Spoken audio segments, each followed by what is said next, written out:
Hello વિદ્યાર્થી મિત્રો, હું દર્શક ગજેરા આપણી યુટ્યુબ ચેનલ દર્શક ગજેરા મેથની અંદર આપ સૌ વિદ્યાર્થી મિત્રોનું સ્વાગત કરું છું. વિદ્યાર્થી મિત્રો, આપણે છેલ્લા સેશનની અંદર વિભાજ્યતાનો ચાવીની રિલેટેડ આપણે ચર્ચા કરેલી હતી. ત્યાર પછી આજનું આપણું નવું ચેપ્ટર કે જેનું નામ છે સંખ્યા જ્ઞાન. તો સંખ્યા જ્ઞાનનો આજે આપણે બેઝિક ખ્યાલ મેળવવાનો છે. તો જો સંખ્યા જ્ઞાનમાં સંખ્યાને આધારે ટોટલ બે પ્રકાર પાડવામાં આવે છે. એમાં પહેલો પ્રકાર છે એનું નામ છે વાસ્તવિક સંખ્યા અને બીજો પ્રકાર છે એનું નામ છે કાલ્પનિક સંખ્યા. હવે વાસ્તવિક સંખ્યા કે જેને ઇંગ્લિશમાં કહેવાય રિયલ નંબર, એટલે વાસ્તવિક સંખ્યાને તમને પૂછે કે વાસ્તવિક સંખ્યાને શેના વડે દર્શાવાય, તો યાદ રાખજો વાસ્તવિક સંખ્યાને આર વડે દર્શાવાય છે. અને પછી છે કાલ્પનિક સંખ્યા. બરાબર છે. બીજો પ્રકાર કયો છે તો કે કાલ્પનિક સંખ્યા, કે કાલ્પનિક સંખ્યાને ઇમેજનરી નંબર કહેવાય છે. બરાબર છે. એનું સામાન્ય સ્વરૂપ શું હોય છે તો કે કાલ્પનિક સંખ્યાનું સામાન્ય સ્વરૂપ હોય છે a પ્લસ આઈ બી. એમાં આઈ છે ને આયોટા કહેવામાં આવે છે, અને એનું સામાન્ય સ્વરૂપ યાદ રાખજો કે a પ્લસ આઈ બી છે, કે જ્યાં a અને b છે એ કોણ છે તો કે વાસ્તવિક સંખ્યા જ છે. બરાબર છે. જેને ગુજરાતીમાં તમે સંકર સંખ્યા તરીકે ઓળખો છો અને ઇંગ્લિશમાં કોમ્પ્લેક્સ નંબર તરીકે ઓળખાય છે. કોને તો કે કાલ્પનિક સંખ્યાને. એટલે કાલ્પનિક સંખ્યાનું સામાન્ય સ્વરૂપ એક યાદ રાખી લેજો કે a plus i b. Complex number ઇંગ્લિશમાં કહેવાય, ગુજરાતીમાં તમે સંકર સંખ્યા તરીકે ઓળખો છો, અને ઇમેજનરી નંબર એટલે કે કાલ્પનિક સંખ્યા તરીકે એને ઓળખાય છે. હવે જો વાસ્તવિક સંખ્યા છે તો વાસ્તવિક સંખ્યાના પાછા બે પ્રકાર પડે છે. એક છે અસમય સંખ્યા અને એક છે સમય સંખ્યા. બરાબર છે. વાસ્તવિક સંખ્યાના બે પ્રકાર પાડવામાં આવે છે. એમાં એક છે અસમય સંખ્યા, બીજું છે સમય સંખ્યા. હવે જો વિદ્યાર્થી મિત્રો, અસમય સંખ્યા કોને કહેવાય તો સામાન્ય રીતે યાદ રાખજો કે જેનું પીના છેદમાં ક્યુ સ્વરૂપ ન મળતું હોય, જેનું પીના છેદમાં ક્યુ સ્વરૂપ ન મળતું હોય, આવી બધી સંખ્યાને અસમય સંખ્યા કહેવાય. અને ખાસ વિદ્યાર્થી મિત્રો, આ એક એક જે સંખ્યા ગણ છે આની આપણે ડિટેલમાં ચર્ચા કરવાની છે. આજે આપણે ખાલી બેઝિક ખ્યાલ જ મેળવવાનો છે. પછી આપણે પાછળથી ભણવાનું છે કે વાસ્તવિક સંખ્યા એટલે શું, કાલ્પનિક સંખ્યા એટલે શું, અસમય સંખ્યા એટલે શું, સમય સંખ્યા એટલે શું, એનો ડિટેલમાં આપણે ખ્યાલ મેળવવાનો છે. આજના લેક્ચરમાં ખાલી બેઝિક ખ્યાલ જ આપણે મેળવવાનો છે. તો જો વાસ્તવિક સંખ્યાના બે પ્રકાર છે. એમાં એક પ્રકાર છે અસમય સંખ્યા, એક પ્રકાર છે સમય સંખ્યા. અસમય સંખ્યા કોને કહેવાય તો કે જેનું પીના છેદમાં ક્યુ સ્વરૂપ ન મળતું હોય, અથવા તો વર્ગમૂળ ન નીકળતું હોય, તો આવી સંખ્યાને કહેવાય અસમય સંખ્યા. બરાબર. અસમય સંખ્યામાં શું છે તો કે જેનું પીના છેદમાં ક્યુ સ્વરૂપ ન મળતું હોય અને વર્ગમૂળ પણ ન નીકળતું હોય, તો આવી સંખ્યાને કહેવાય અસમય સંખ્યા. અને અસમય સંખ્યાને ઇંગ્લિશમાં કહેવાય છે રેશનલ નંબર, નહીં ઇરરેશનલ નંબર. બરાબર છે. અસમય સંખ્યાને કહેવાય છે ઇરરેશનલ નંબર, એટલે એને આઈ આર વડે દર્શાવાય છે કે ઇરરેશનલ નંબર. બરાબર છે. બીજો પ્રકાર છે સમય સંખ્યા. તો સમય સંખ્યા કોને કહેવાય તો કે જેનું પીના છેદમાં ક્યુ સ્વરૂપ મળતું હોય, આવી સંખ્યાને કહેવાય સમય સંખ્યા. બરાબર છે. અસમયમાં શું હતું તો કે પીના છેદમાં ક્યુ સ્વરૂપ નહીં મળે, અને સમયમાં શું હશે, પીના છેદમાં ક્યુ સ્વરૂપ મળતું હશે, પણ જ્યાં ક્યુ છે એ 0 લેવાના નથી. નીચે જે ક્યુ છે એ 0 લેવાના નથી, આવી સંખ્યાનો ગણ એટલે કયો, સમય સંખ્યા, કે જેને ઇંગ્લિશમાં કહેવાય છે રેશનલ નંબર. બરાબર છે ને. સમય સંખ્યાને શેના વડે દર્શાવાય તો યાદ રાખજો સમય સંખ્યાને ક્યુ વડે દર્શાવાય છે. પાછા સમય સંખ્યાના બે પ્રકાર પડશે, એક શાંત સમય અને એક અનંત આવૃત સમય. હવે જો શાંત સમય અને અનંત આવૃત સમયમાં બેમાં ફેર શું છે તો કે જોજો, માની લો કે અહીંયા બે સંખ્યા લખું છું કે 1/4 અને 1/3. આ બે સમય સંખ્યા છે, પણ આમાંથી એક શાંત સમય સંખ્યા છે અને એક અનંત આવૃત સમય સંખ્યા છે. હવે જો પેલી સંખ્યા છે એનો ભાગાકાર કરશો 1/4 એટલે જવાબ આવશે 0.25, અને બીજી સંખ્યા છે 1/3 એનો ભાગાકાર કરશો તો જવાબ આવશે 0.33 આવું તો હાલ્યું જ જવાનું છે. બરાબર છે. એનો મતલબ એવો કે એક સંખ્યા શું છે તો કે પોઈન્ટ પૂછી અમુક નિશ્ચિત સ્થાન પછી સંખ્યા આગળ નથી વધતી. પોઈન્ટ પછી અમુક નિશ્ચિત સ્થાન પછી સંખ્યા આગળ નથી વધતી, સંખ્યા ઊભી રહી જાય છે. એનો મતલબ એવો કે આ જે સંખ્યા મળી એને કહેવાય સમય સંખ્યા. અને અનંત આવૃત સમય કોને કહેવાય તો કે સંખ્યા પોઈન્ટ પછી અનંત સુધી હાલી જતી હોય રિપીટેશનના ગાળામાં, એટલે કે પુનરાવર્તિત થતી હોય આવી સંખ્યાને કહેવાય અનંત આવૃત સમય સંખ્યા. શાંત કોને કહેવાય તો કે પોઈન્ટ પછી અમુક નિશ્ચિત સ્થાન પછી સંખ્યા શું થઈ જાય તો કે સ્ટોપ થઈ જાય, એટલે કે ઊભી રહી જાય. તો આવી સંખ્યાને કહેવાય શાંત સમય સંખ્યા. અને અનંત આવૃત સમય સંખ્યા કોને કહેવાય તો કે પોઈન્ટ પછી અમુક નિશ્ચિત ગાળામાં સંખ્યાનું રિપીટેશન થતું હોય, એટલે કે પુનરાવર્તિત થતું હોય, તો આવી સંખ્યાને કહેવાય અનંત આવૃત સમય સંખ્યા. બરાબર છે. હવે જો સમય સંખ્યાના પાછા બે પ્રકાર પડશે, એક છે પૂર્ણાંક સંખ્યા અને એક છે અપૂર્ણાંક સંખ્યા. તો પૂર્ણાંક સંખ્યા કોને કહેવાય તો કે પૂર્ણાંક સંખ્યાની અંદર ધન, ઋણ અને શૂન્ય આ ત્રણેયનો સમાવેશ થશે. પૂર્ણાંક સંખ્યાની અંદર ધન, ઋણ અને શૂન્ય આ ત્રણેયનો સમાવેશ થશે. અને પૂર્ણાંક સંખ્યાને ઇંગ્લિશમાં કહેવાય છે ઇન્ટીજર, પણ જર્મન ગણિત શાસ્ત્રી હતા ઝેલન, એના નામ ઉપરથી એને દર્શાવવામાં આવે છે ઝેડ. પછી છે અપૂર્ણાંક સંખ્યા. અપૂર્ણાંક સંખ્યા કોણ હશે તો કે ભાઈ 2/5, 1/2/9, આ બધી અપૂર્ણાંક સંખ્યા છે. 3.5, બરાબર. આ બધી કેવી સંખ્યા છે તો કે અપૂર્ણાંક સંખ્યા છે. એટલે કે અપૂર્ણાંક સંખ્યાની અંદર શું હશે તો કે અંશ અને છેદની અંદર કંઈક સંખ્યા આવતી હશે. અંશ અને છેદની અંદર કંઈક સંખ્યા આવતી હશે, જેને આપણે શેના તરીકે ઓળખશી તો કે અપૂર્ણાંક સંખ્યા તરીકે ઓળખશી. અને અપૂર્ણાંક સંખ્યાને ઇંગ્લિશમાં કહેવાય છે ફ્રેક્શન. અપૂર્ણાંક સંખ્યાને ઇંગ્લિશમાં કહેવાય છે ફ્રેક્શન, અને ફ્રેક્શન ઉપરથી એને દર્શાવવામાં આવે છે એફ. બરાબર છે. અપૂર્ણાંક સંખ્યાને શેના વડે દર્શાવાય તો કે એફ વડે દર્શાવવામાં આવે છે. હવે જો પૂર્ણાંક સંખ્યાના પાછા કેટલા પ્રકાર પડે છે તો કે બે, એક ઋણ પૂર્ણાંક અને એક પૂર્ણ સંખ્યા. એક ઋણ પૂર્ણાંક અને એક પૂર્ણ સંખ્યા. ઋણ પૂર્ણાંક એટલે બધી જે માઇનસ વાળી સંખ્યા આવે છે એ ઋણ પૂર્ણાંક એને તરીકે ઓળખવામાં આવે છે. અને પૂર્ણ સંખ્યા કે જેને હોલ નંબર કહેવાય છે અને એને દર્શાવાય છે ડબલ્યુ વડે. પૂર્ણ સંખ્યા છે એને હોલ નંબર તરીકે ઓળખાય છે અને એને દર્શાવાય છે ડબલ્યુ વડે. અને પૂર્ણ સંખ્યાની અંદર કોનો સમાવેશ થાય તો ખાસ યાદ રાખજો, પૂર્ણાંક નથી કીધું. પૂર્ણાંક કીધું હોત તો ઝેડ, અને ઝેડની અંદર કોણ આવે તો કે ધન, ઋણ અને શૂન્ય આ ત્રણેયનો સમાવેશ થાય.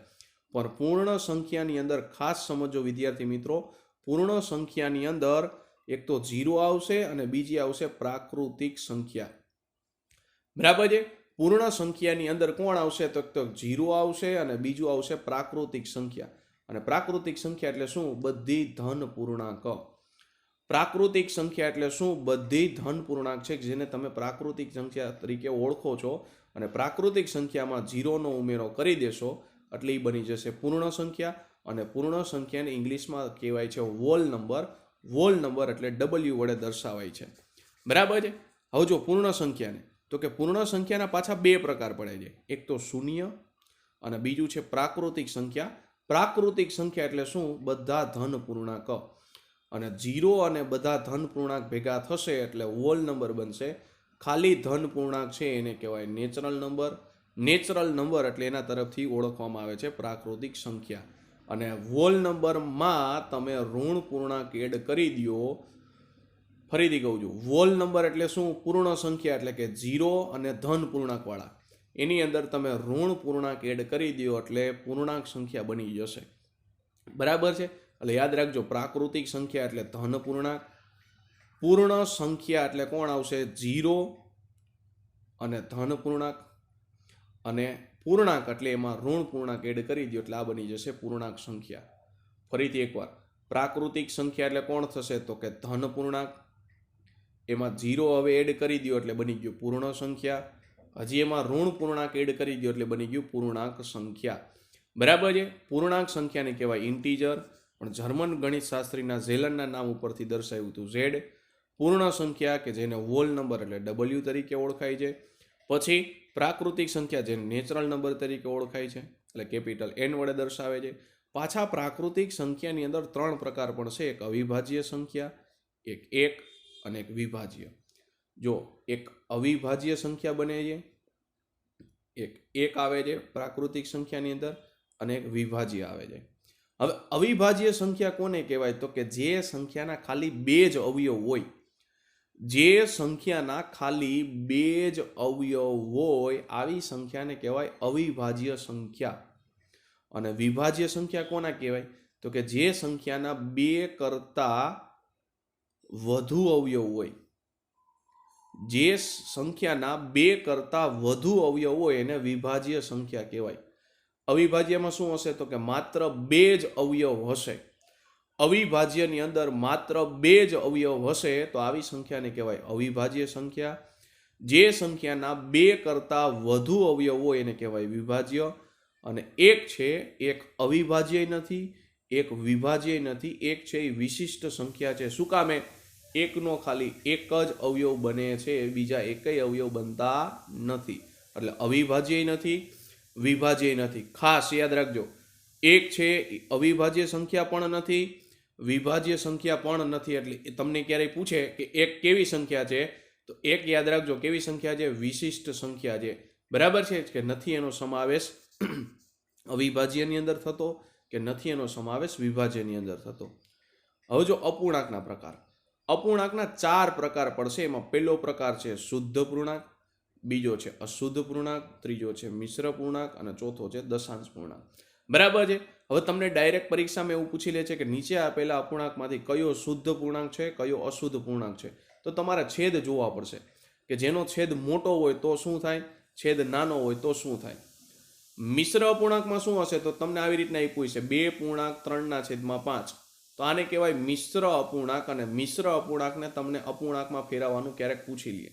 બરાબર છે. તો આ મિશ્ર અપૂર્ણાંક તરીકે ઓળખાય કે 2.3/5 એને વચાય એવી રીતના. બરાબર છે. 2.3/5 કે જેને મિશ્ર અપૂર્ણાંક તરીકે ઓળખાય છે. અને દશાંશ અપૂર્ણાંકમાં શું હશે? તો કે તમને પોઈન્ટ વાળી કંઈક રકમ આપી છે કે 3.5, 4.95. બરાબર છે. તો જે પોઈન્ટ વાળી રકમ તમને દેખાય છે એને કહેવાય દશાંશ અપૂર્ણાંક. બરાબર છે. તો ફરીથી ઝડપથી એક રિવિઝન કરી લઈએ કે સંખ્યા જ્ઞાનની અંદર સંખ્યાને આધારે કેટલા પ્રકાર હતા? તો કે સંખ્યાના આધારે 2 પ્રકાર પાડવામાં આવ્યા હતા. એમાં પહેલો પ્રકાર હતો વાસ્તવિક સંખ્યા કે જેને તમે રિયલ નંબર તરીકે ઓળખો છો. બરાબર છે. અને બીજો છે કાલ્પનિક સંખ્યા કે જેને કોમ્પ્લેક્સ નંબર એટલે કે સંકર સંખ્યા અથવા તો ઇમેજનરી નંબર તરીકે ઓળખાય છે. અને એનું સામાન્ય સ્વરૂપ કયું હતું? તો કે a + ib. i એટલે શું છે? તો કે આયોટા. બરાબર છે. અને i બરાબર એક આ યાદ રાખજો કે i બરાબર વર્ગમૂળની અંદર -1. બરાબર છે. એટલે કે i² બરાબર -1 થાય. બરાબર છે. i² બરાબર -1 થાય. આ એક વસ્તુ યાદ રાખજો. પછી વાસ્તવિક સંખ્યાના 2 પ્રકાર હતા. અસમય સંખ્યા કે જેને ઇરરેશનલ નંબર તરીકે ઓળખાય, અને સમય સંખ્યા એટલે કે એને રેશનલ નંબર તરીકે ઓળખાય. સમય સંખ્યાના પાછા 2 પ્રકાર હતા. એક હતું શાંત સમય સંખ્યા કે જેની અંદર શું હશે? સંખ્યા અમુક પોઈન્ટ પછી, સંખ્યા અમુક સ્થાન પછી ઊભી રહી જશે, તો કે એને કહેવાય શાંત સમય સંખ્યા. પછી જે અનંત આવૃત સમય સંખ્યા, એમાં શું હશે? તો કે પોઈન્ટ પછી સંખ્યા અમુક નિશ્ચિત ગાળામાં શું થતી હશે? તો કે રિપીટેશન એટલે કે પુનરાવર્તિત થતું હશે.